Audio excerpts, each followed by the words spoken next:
Bismillahirrahmanirrahim.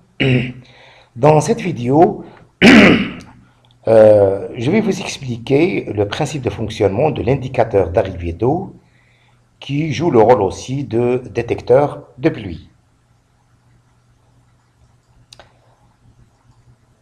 L'indicateur d'arrivée d'eau est un appareil qui signale la présence d'eau dans la canalisation.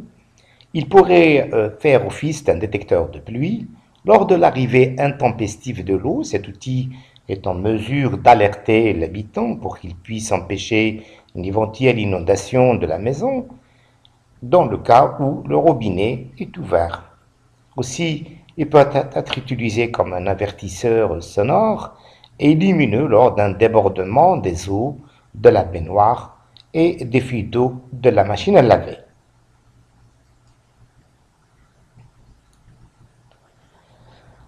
Pour le principe de fonctionnement,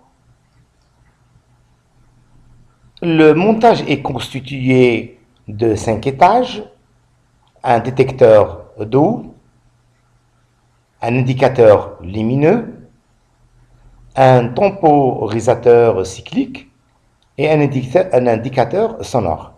Bien sûr, ici, dans ce synoptique de montage, l'alimentation n'est pas apparente. On va l'expliquer dans un moment.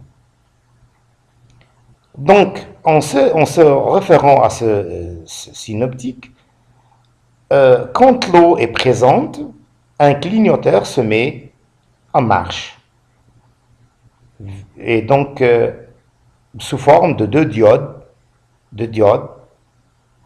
et en même temps, un signal sonore retentit et s'arrête après 20 secondes. Il reprendra après 20 minutes. Tout le système continue à fonctionner tant qu'il y a présence de l'eau ici. Alors pour le schéma électrique, c'est un peu plus en détail. Nous avons les 4 étages. Alors, le premier étage, c'est un détecteur d'eau. Et cette partie du montage est constituée de 2 transistors, T1 et T2. Et il joue le rôle, donc cette partie, joue le rôle d'un interrupteur. Alors, quand l'eau est présente, les 2 sondes, A et B, sont court-circuitées. Et par conséquent, la base de T1 se trouve polarisée positivement, étant donné que T1 est un transistor de type NPN.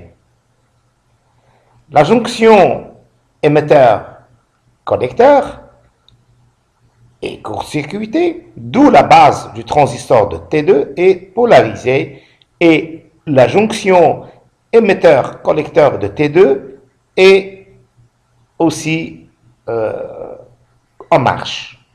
D'où les deux circuits intégrés IC1 et IC2 sont polarisés.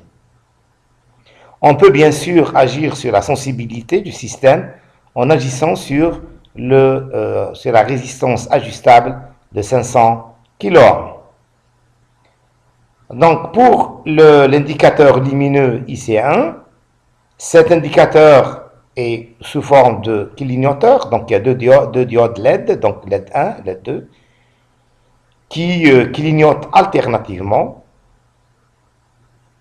Donc ce IC1 est monté en multivibrateur astable,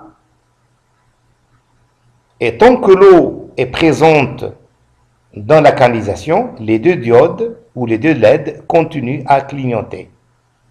La fréquence est déterminée par la résistance ajustable de 10 kΩ, la résistance de 120 ohms et la capacité ou le condensateur de 200 microfarads.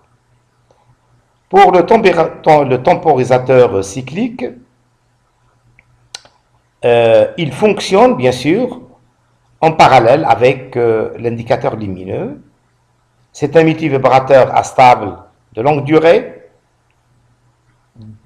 dont la fréquence est déterminée par cet ensemble de résistances, R égale 6,8, et la capacité de 100 microfarads. Dans notre cas, cette temporisation cyclique est de 20 minutes. Cet étage-là, on voit une impulsion négative par l'intermédiaire de T3 et la capacité N 100 nanofarads. Cette impulsion va directement s'acheminer vers le IC3 N1755 qui va amorcer le fonctionnement du IC3. Le fonctionnement de IC2 est visualisé par la LED 3. Pour l'indicateur sonore, le dernier étage est essentiellement un multivibrateur monostable, c'est-à-dire qu'il fonctionne en fonction de l'impulsion qu'il reçoit dans sa broche 2. Donc l'objectif est de produire un signal sonore au moyen d'un buzzer, en vue d'attirer l'attention de l'habitant sur la présence de l'eau.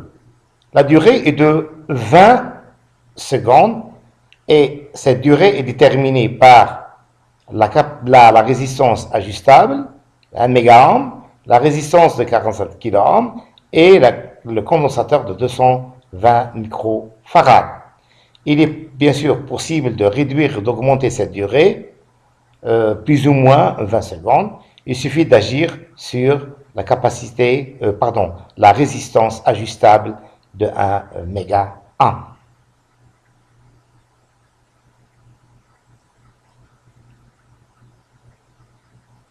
Mais si bien sûr il n'y a pas de présence d'eau ici, tous les systèmes s'arrêtent parce que la base de T1 n'est plus polarisée et donc tout est bloqué et les deux IC1 et IC2 se trouvent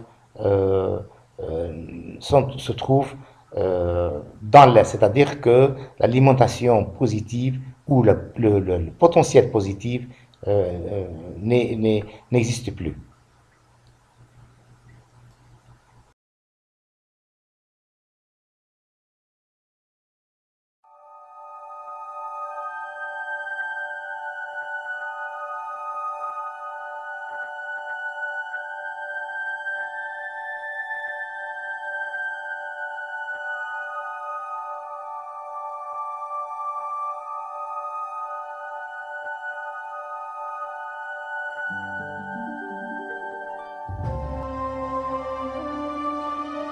Tout à fait classique, hein, c'est le 5e étage, tout à fait classique.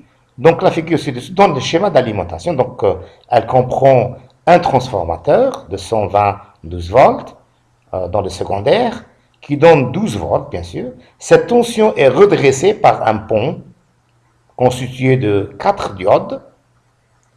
Cette alimentation est régulée par le IC4 à 9 volts, la sortie 9 volts ici, est filtrée par l'ensemble de condensateurs de 1000 microfarads et de 220 et on obtient ainsi une tension stable.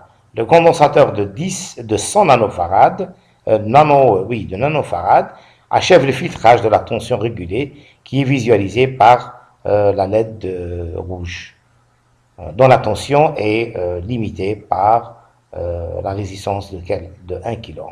Et nous avons à la sortie une tension qui est filtrée et régulée. Ça, c'est l'ensemble des composants, comme vous pouvez les voir, les transistors, les capacités, les 3NE555, le condensateur électrolytique, les résistances et les résistances ajustables ou variables.